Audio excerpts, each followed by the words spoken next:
Welcome to Manifested Publishers. And we are going to have a structure of the moss and the structure of the liverworts, and we'll be able to see what do we mean when we say that one is differentiated, the other one is not.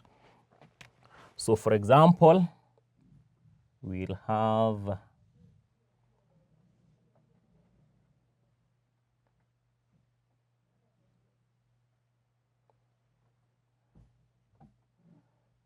the moss here, having the leaves,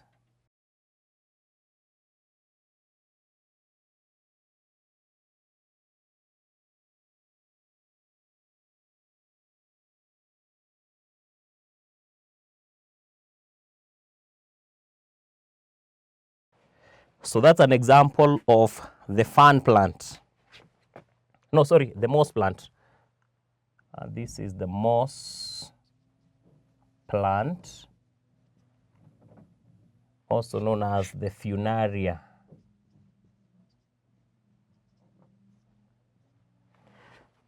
To label, so for the moss, this one is differentiated.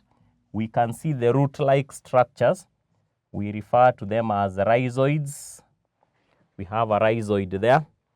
Then we have the leaves. You can see the leaf there. Then we have a certain collection. We have a certain collection where the leaves are clustered, and we refer to that as the Gametophyte. Gametophyte, of course, is the one that bears gametes.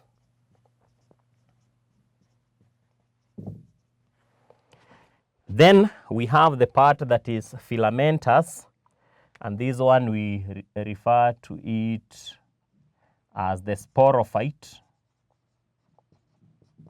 It's the one that bears the spores, and at the tip it's swollen to form something that is called the capsule, and then we have a filament.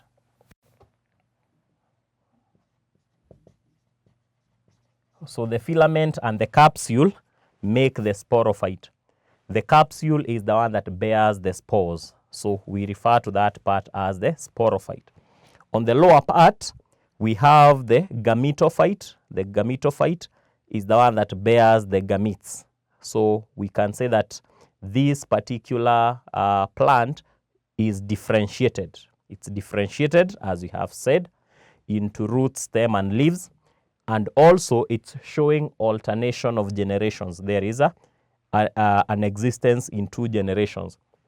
That is the Sporophyte and the Gametophyte, two generations. And that's what we said, alternation of generations. Welcome to Manifested Publishers.